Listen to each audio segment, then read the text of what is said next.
All right. Good afternoon, everyone. Thanks for joining in on our podcast today. Today, we'll be discussing three mistakes dental practices make when it comes to treatment plan acceptance. And with us today, we have Mr. Samad, CEO of mConsent, uh, CEO of SRS Web Solutions, product of SRS Web Solutions being mConsent. And we also have Dr. Rehan, CEO and founder of Shahid Dental Group, with us as well. Welcome in, Thank you, everyone. Zach. Thank you for having us. Dr. Rehan, it's amazing to see you in person. We talked over the phone, and I have personally I got a lot of gems from you. So I thought this will be a great opportunity for people who are listening to us, people who are seeing us, to benefit from you, to benefit from your knowledge. I know that you have a bunch of people. You have can you just introduce about your coaching program? I know that you have a coaching program for dental offices. If you can take a few minutes, and just introduce your coaching program, that'll be very helpful for the listeners here. Yeah. So first of all, thank you guys for having me. I've gone through so many coaches myself, and I always like to start off with giving a little quote that I've always heard. People say Michael Jordan is the best basketball player of all time, yet he also has a coach, and he's the best, yet still has a coach. And what that means is you can even be the most amazing person at what you do, but having a coach always helps. And so we were good, me and my brother, we were good at a lot of different things, but we realized just like Michael Jordan, we can even take it to the next level with the coach. And we went through so many coaches and we learned so many things over the years to where people were just always asking me questions. And I realized I just enjoyed doing it. And so we kind of started our own coaching program where we serve as a strategic coach to dental offices and dentist owners on just how to be successful. How do you help with operations? How do you help with all the systems? How do you increase your profitability? How do you train team members to do better at their role that they play? And ultimately, just how do you make dental practice owners not stress out and actually enjoy what they're doing? And so we do that as a fun passion to where we coach others and help them lead them to their success. Awesome. So I'm in Dallas, Texas. You know that, and I know you are somewhere in Dallas, somewhere in Texas. Can you tell me where your practice is? Where do you practice? How many locations? So that some background on your practice. We take care of 4 practices. We have our own dental assistant school, and we do our strategic coaching. And one of the biggest things is just creating a powerful team alongside you, and the power of delegation. So Absolutely. one of the biggest things about leadership is how do you actually delegate, and that's what we really try to work on ourselves to be able to do that. So the goal for us to discuss today, that I know the listeners are here for, is that 3 biggest mistakes that dental practices make when it comes to treatment plan acceptance. So we all want to measure what is the rate of treatment plan, what is my treatment plan acceptance rate, how are we doing, why am I not closing so many, there's so many patients that I see, but why do people not accept it?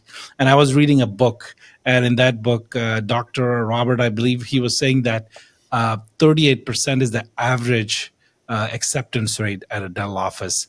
What's your take on it? Let's start from there. I would probably agree to that percentage is probably the average, if not lower, just because a lot of doctors just don't know how to talk to patients. Because if you imagine, you don't take a class in dental school called talking to patients, right? You just go in and patients are automatically scheduled for you and you show up and do their treatment. So dentists never actually had a chance to nurture that skill set. That's interesting. That's interesting. So, where do you want to start when we discuss like 3 mistakes? I think the first thing what you're saying is the communication, right? Yeah, I think so. Communication is probably the number one mistake. They don't invest in themselves to want to make that better or practice it. So just like in dental skill, you have to practice a procedure and get better on it. We all just assume communication is something that doesn't need practice and we're just amazing at it from the get-go. So that's where my number one advice to be is identify or acknowledge we're not good in communication. And now once we pass that mental barrier mindset, what can we do to actually get better? Whether that's listening to books or podcasts or taking a course on it, at least acknowledging, hey, I'm not great at it and I'm going to invest in myself to get better. So that's the first So step. that's basically the first step towards making your treatment plan acceptance rate better is to acknowledge that I need to improve on my communication skills. Did I get that right? Yeah, 100%. Okay, so acknowledgement is the first step. What do you think is the next thing? What steps do you advise to somebody who says that, all right, I acknowledge I don't have great communication skills. Where do I go from here? So I think if you are ready to dive in and what I call don't reinvent the wheel, copy genius, what's coined by Mark Costas, it's finding now who actually is good at it and copy genius, meaning copy them and don't spend all the time figuring out how to get better. People have already done that for you. Don't reinvent the wheel. So that's the first step. If you choose to go in the investment side and you want to spend money to make money, if the opposite side, you want to kind of be a little bit more conservative, I always tell doctors, record yourself with your iPhone or whatever phone you have, the 12 o'clock position, your operatory, and actually record yourself talking to that patient and then listen to it back. And you'll be very surprised. People that listen to their own recording are like, wow, did I say that? Like, that's crazy. And not many people do that. So they don't actually know what their communication was like because no one got to tell them about it. That's usually eye opening, isn't Yeah. it? I did that to myself sometimes on just for the phone stuff, right?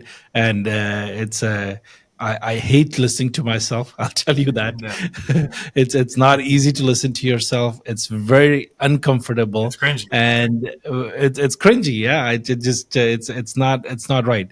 But that's a very good advice. And I heard one more thing: do R&D. If you know somebody Yeah. who does really well, R&D that. What is R&D? R&D means Dan Martel says rob and duplicate. Just rob whatever you see and then just duplicate strategies, procedures, step by step, whatever it is. Just R&D that and just start from there. Yeah, 100%. I mean, why waste time figuring it all out? People have already done it. Yeah, yeah. Awesome. Zach, do you have a question? Yeah, absolutely. So I wanted to just start off with, kind of going into your career path and, where you started.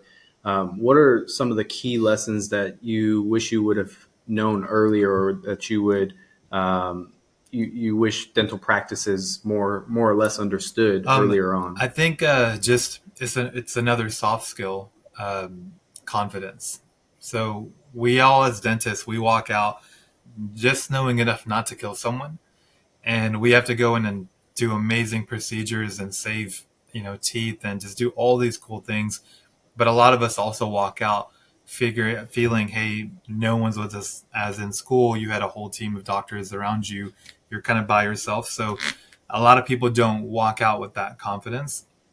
And so one of the things that I wish I personally knew is while I was in school, I wish I actually got to go shadow real doctors that are actually practicing, because then you get that glimpse of what the real world is like compared to what school is like, and you get more prepared for that.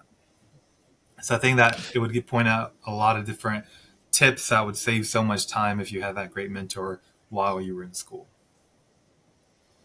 You're also giving tips to the students who are listening to this, isn't it? Yeah. You're telling the students find somebody who's already doing what you're trying to get to, and just be part of that group and just shadow them.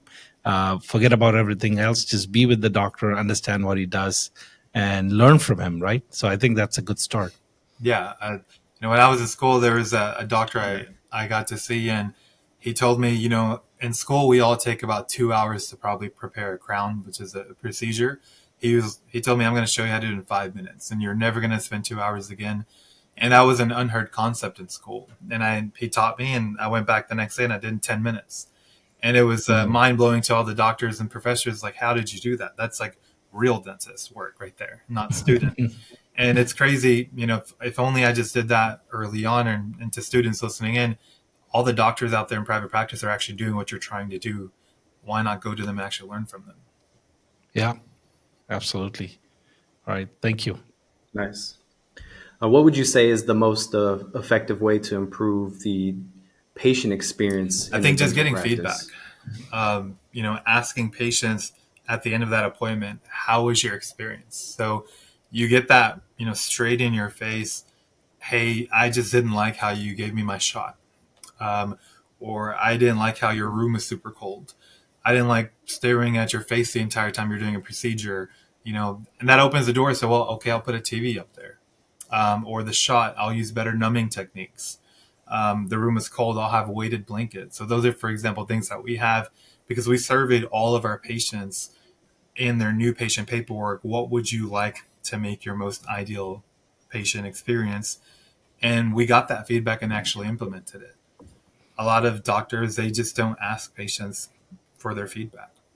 Nice. How do you feel like you got your patients to really open up to give you that honest feedback? Did you have a certain technique or a certain process to get them Yeah, to great give that question. honest I just feedback? was 100% honest with them. So I would, every time I meet a new patient, I tell them and I say, hey, my goal is to serve people amazing just like you. And for me to do that, I want to provide the best experience possible.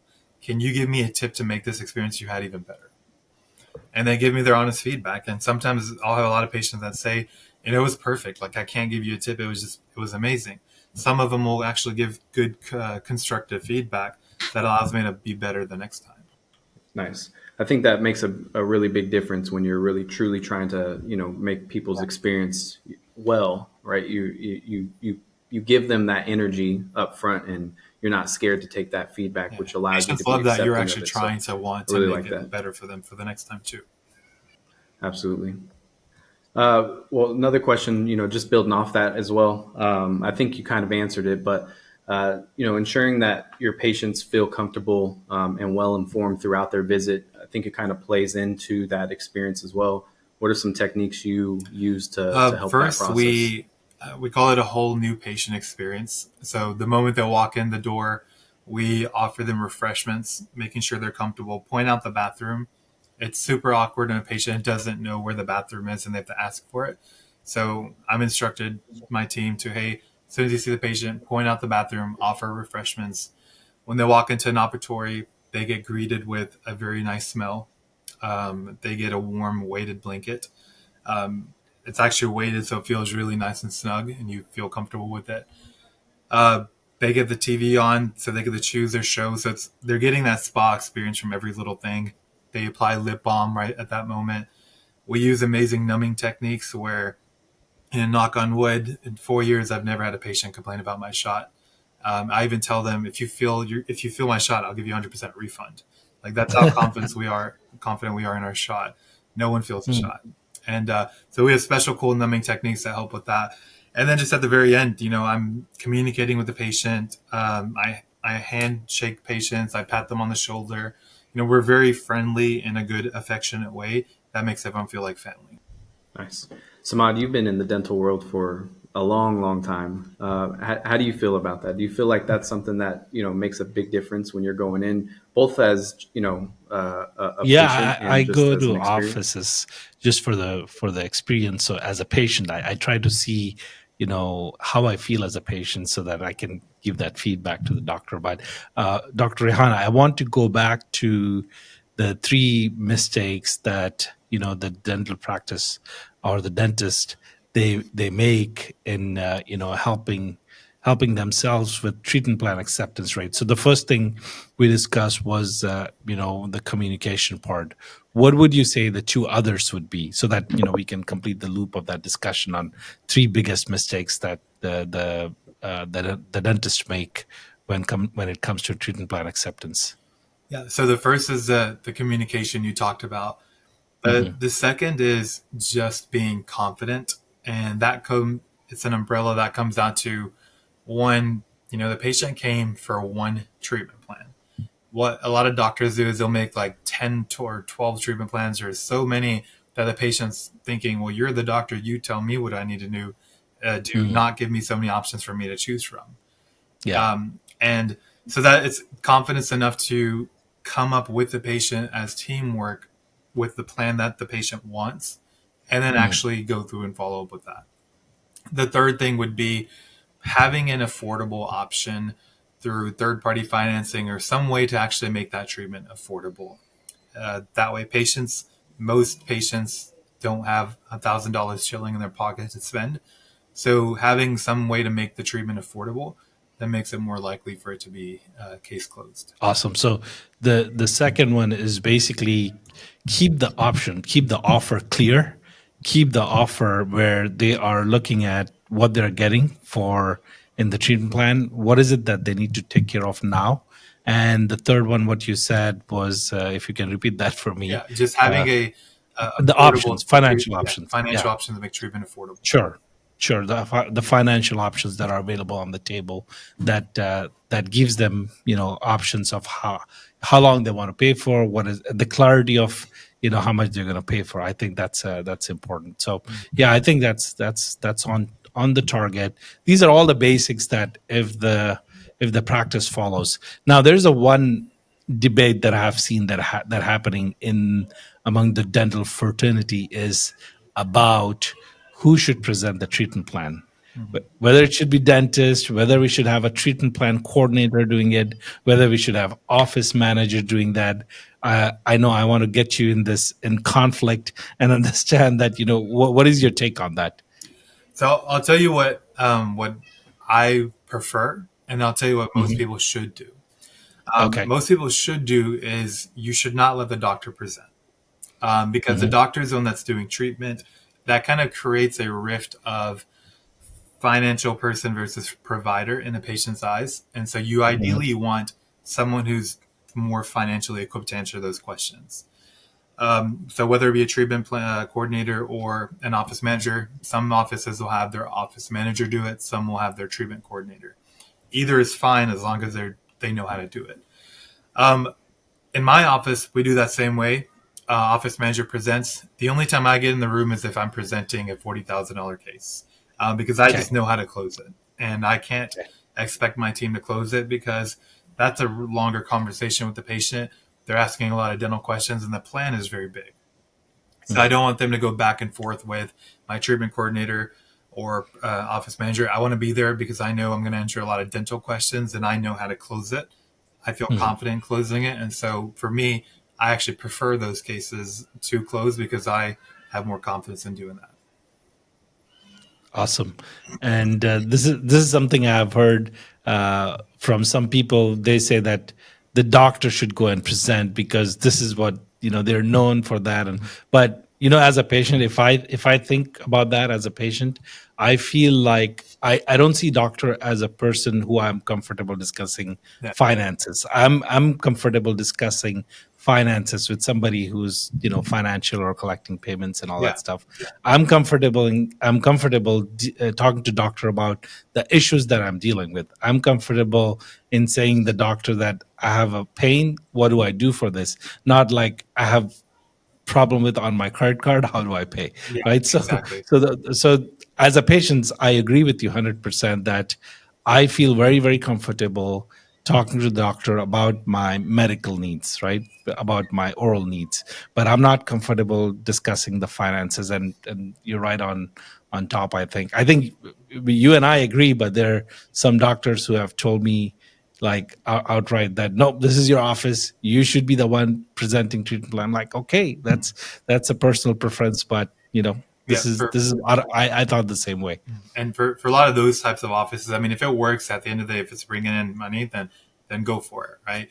Yeah. But those same offices are probably not really run by or there's their offices that the offices run the doctor and versus the opposite. So the doctor probably is heavily involved and not enough freedom. And then it kind of defeats the purpose of why you're wanting to be there in the first place. Absolutely. Absolutely. All right, I'll let you speak, Zach. I think I spoke a lot. No, that's good. I appreciate it. It keeps the conversation fresh. Um, so just kind of building off that, would you say, or I guess the best question I would ask here is, what other strategies do you feel um, are most effective in improving treatment plan acceptance, along with So what you beyond just said having there? the affordable treatment options, being able to be have good communication skill, and I know that's not easy. It takes practice, as we talked about, recording yourself, finding out hey what could have changed, etc. So it's an active approach, not passive. Number two, I would say, would be just going back to the confidence thing and having one treatment plan. A lot of doctors will what I call they rely on the magical fairy, and what that is they go into a patient's room, they diagnose treatment, and then they cross their fingers and pray the magical fairy sitting in the front that's going to talk finances is going to close the case. And what I tell doctors is, you don't have a magical fairy in your office that's going to close the case. You have to close the case mentally. The person that's presenting is just going to collect the money. That's it. So when I walk out of the room, I should be able to survey myself and say, did I close the case? Yes or no. And if I say no, or if I'm not sure, then I know I didn't close it. I need to go back in the room. What a lot of doctors do is they'll walk in. They don't really care whether they close it or not because they're reliant too much on the presenter. So can I say ask you one more question on that? When you say close the case, are you saying that mentally speak all the information that you have to give it out to the patient and then tell them everything, but not actually closing? What I mean is if I'm presenting a treatment, let's say we're talking about a patient has a choice to pull a tooth or do a root canal procedure. Those are two different options. I want to be able to get out of the room knowing the patient said yes to one of those two things. So I want that verbal confirmation from the patient. Yes, I want to do the root canal. So then it's easy on my part. I've already sold it. The patient's already said yes. The person that presents just has to collect it. What a lot of doctors are doing is they'll just kind of throw out those options and then they'll just walk out of the room. They didn't close anything yet. The patient hasn't said yes or agreed to anything. And that's what happens. So they rely on that magical fairy that I call. And so the point of the doctor is you have to go and close the treatment. So the presenter, they just present the finances. A lot of offices, the presenter is the actual one that's closing treatment because the doctor failed at their part of the role. Interesting. Yep, that's agree. Now I get it. Thank you. What would you say is how important is the treatment plan acceptance? How important is that to the success of a dental practice? I mean, we're talking about treatment plans right now, but I mean, how important is it? I think it's super important, probably the most important, because if you ask yourself the opposite question, if a patient comes in and you spend so long talking to the patient, telling them they need this and that treatment, and they walk out not scheduling anything, isn't that pretty much, in other words, telling the doctor, hey, I listened, but I just didn't trust you enough to pursue care? And so when you think of it like that, and I tell doctors, self-reflect how many of your patients walked out scheduling something you talked about. If they didn't, then it's on you, because now they don't trust you from what you said. You spent all that time and energy on convincing them to do something, and they didn't take a single appointment.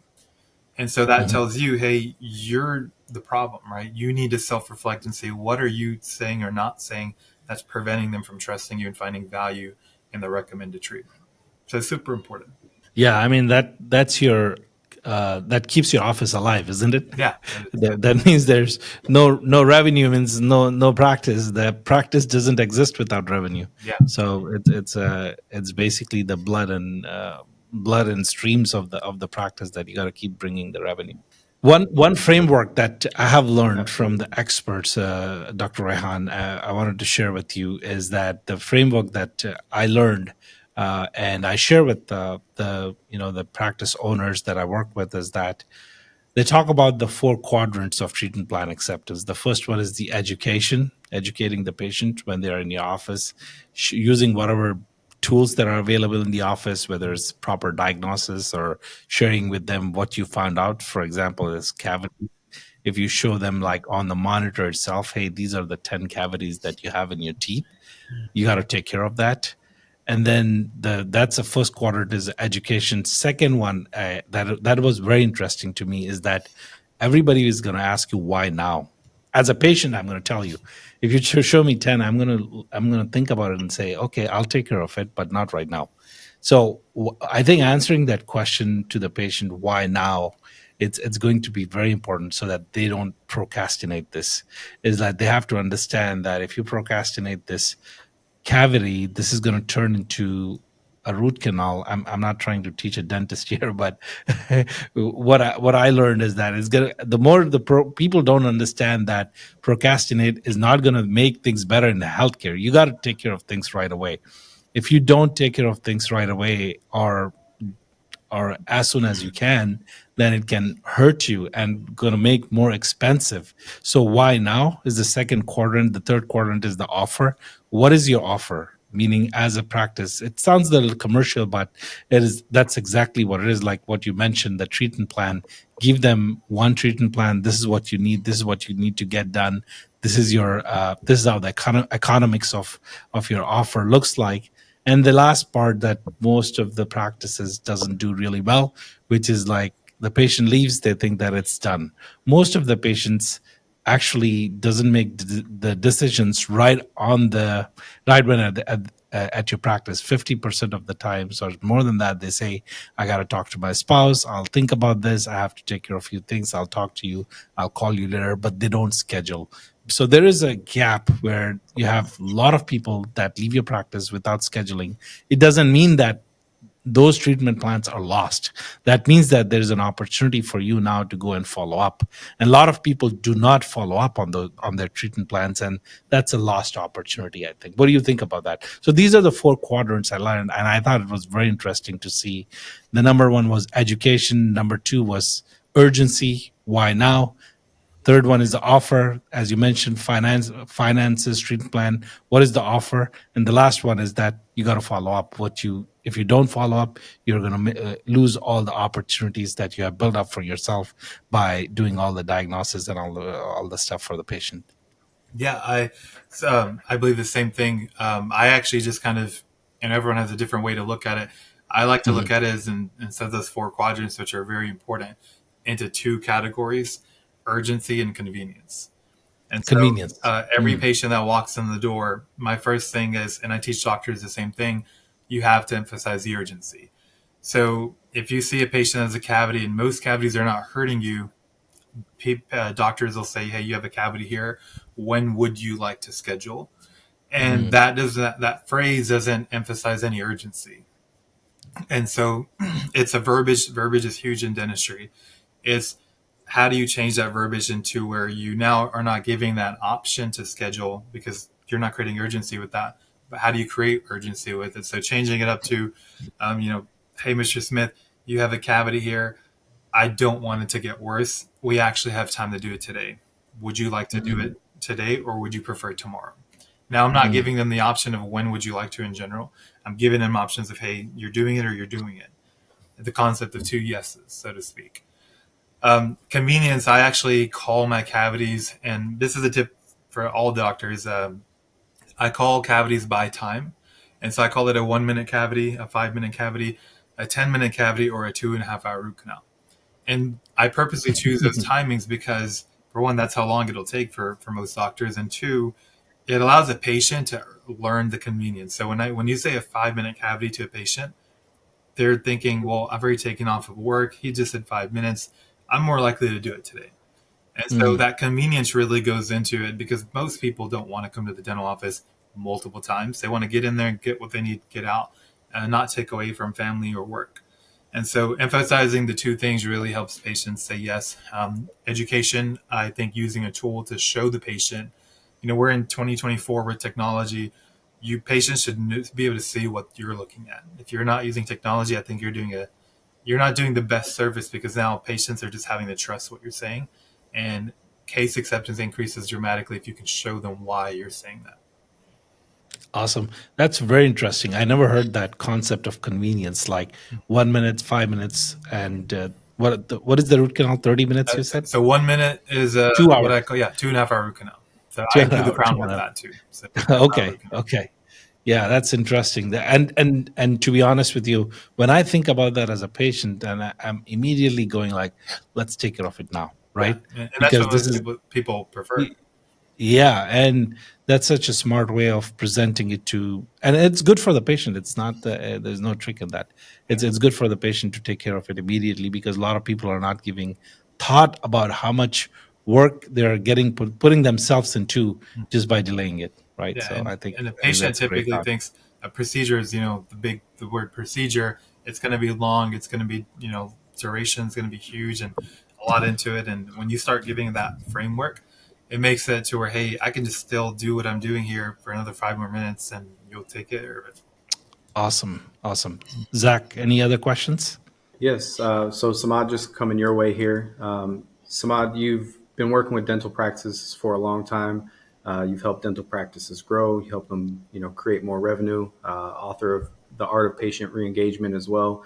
So you got a lot of insight into the dental practice as a whole. Um, what are some ways that mConsent can help the dental practices improve their treatment plan Yeah, acceptance? that's a very good question.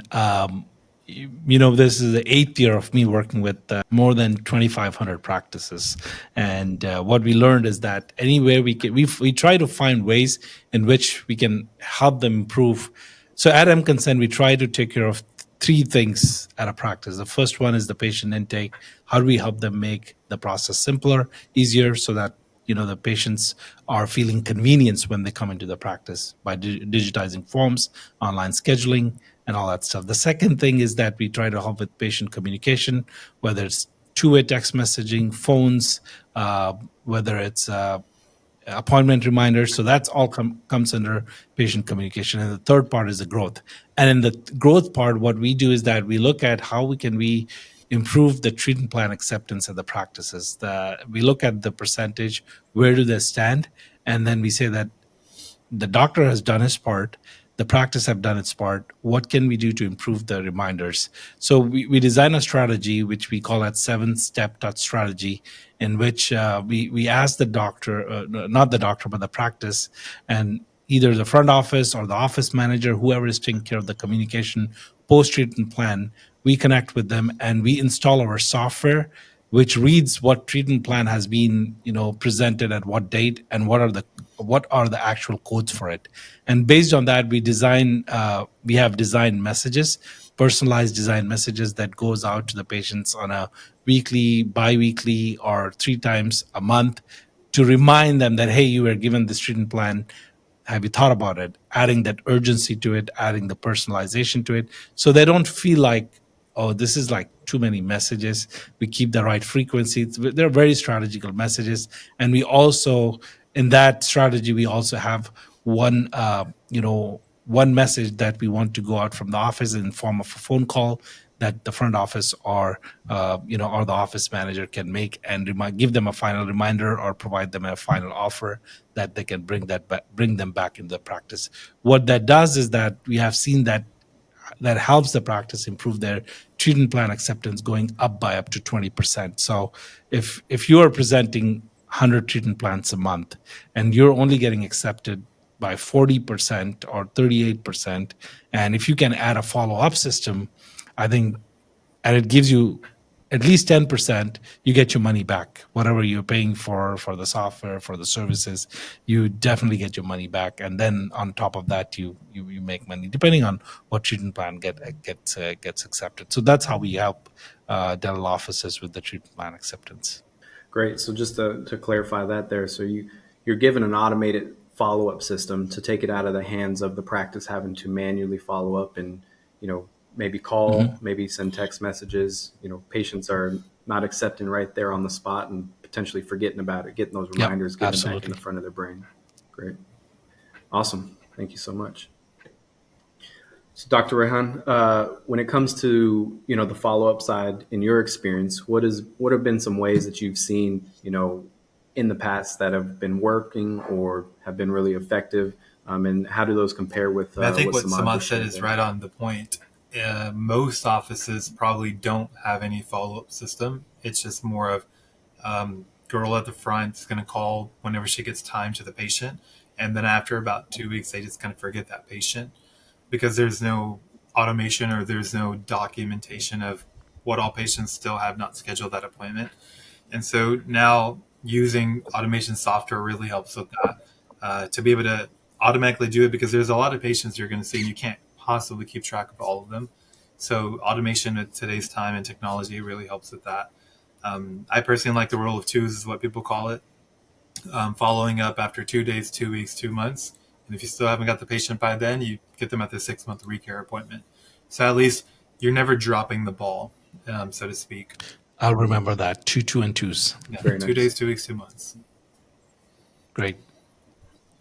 And I think that I statistically, I like forgot that. which article I read. Statistically, that's been proven to, for follow up of anything, it's proven enough to give the patient or human enough time to digest what was given, and then enough time to actually make an effective decision.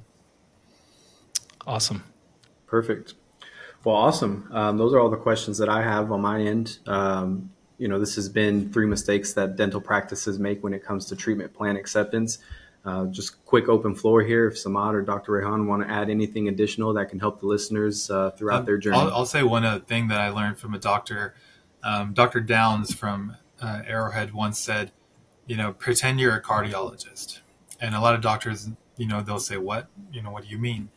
And he says, if a cardiologist sees a patient, and the patient walks in and the cardiologist sees all the signs and symptoms of a heart attack, the cardiologist will tell the patient, hey, patient, I see all the signs and symptoms of a heart attack. When would you like me to step in? Or when would you like me to intervene? And the patient will say, hey, doc, immediately, I'm going to die if you don't. And so he applies that same analogy to dentistry and says, when you see a patient that has a cavity, talk about the signs and symptoms. So, hey, Mr. Smith, I see the signs and symptoms of this cavity getting worse. When would you, and getting worse, and it'll ultimately become this bigger cavity, which will ultimately become a root canal, or you might even break the tooth. When would you like me to step in? When you say that way, most patients are like, well, if you see all that, can you just go ahead and fix it? Especially if we've already said, hey, 5 minutes is all it takes to fix it. Most people now at that point think 5 minutes versus a broken tooth. I'd rather take the 5 minutes any day. So if you can give the cardiologist analogy of, don't wait for the signs and symptoms to get worse, just dive right in. Most patients, believe it or not, will actually want you, even beg you to dive in earlier than you would want to. Interesting. Thank you. That was good. That was amazing analogy. Yeah. So it's a good one. I love talking about it. Yeah, that's amazing. So, Dr. Rehan, what I want to do is that I want to take a couple of minutes, and I want to see how do people connect with you. Let's say they want to talk to you about your coaching program. They want to talk about how you can help them out. Please tell them what's the best way to connect with you. Email you, call you, text you. What is the right way, or put in the WhatsApp group that you run? Do you want them to get started there? What's the right thing to do here? Yeah. So you could always email me or find me on social media. On Facebook, it's just my name, Rehan Shahid. That's RehanShahid. Instagram is Dr. Rehan Shahid DDS. And then an email is just same thing, Dr. Rehan Shahid DDS @gmail.com. Once you're able to contact me, I then open the floor to you to see, hey, how can I best help you? Some of the stuff I can just give you free information. It's just more of a, hey, I'm just suffering for one problem, and a quick phone call or a minute, I answer the problem. It's no biggie. Some people are like, hey, I just need you to hold my hand and guide me for a little bit. And that's where more of our strategic coaching kind of helps. Joining my WhatsApp group, where you're connected to about 270 doctors, most of which are all practice owners, then also helps because you get so much variety of perspectives of information, all from people probably struggling through the same obstacles you've gone through. So you get connected from all that to a group of people, but also to myself. Awesome. Thank you. So hopefully people have made notes for that, and we'll actually put this information in our notes on the podcast if you're watching this on YouTube, so that this information is available for you in the description section. Zach, over to you. Yes, absolutely. Well, again, I definitely appreciate you guys coming in. Samad, while we're at it, how can people connect with you? I'm active on LinkedIn, I would say, Samad Syed, and LinkedIn is the best place to connect with me. And email is Samad at SRS Web Solutions, website mConsent.net, and it's better to connect with Zach rather than connecting me, because he might be able to help you a little more than myself. Yeah, absolutely. I appreciate it. And again, I'm Zach Lopez here with mConsent, so open to connections anytime, help get in the right direction, connect you with the right people, connect you with the right product as well. All right, awesome. Well, I appreciate everyone joining. Thanks for all the listeners who are listening as well. Samad, Dr. Rehan, thank you so much as well for doing this today. Appreciate it. And thank you for having me. Thank you, see you guys soon. Thank you, Dr. Rehan.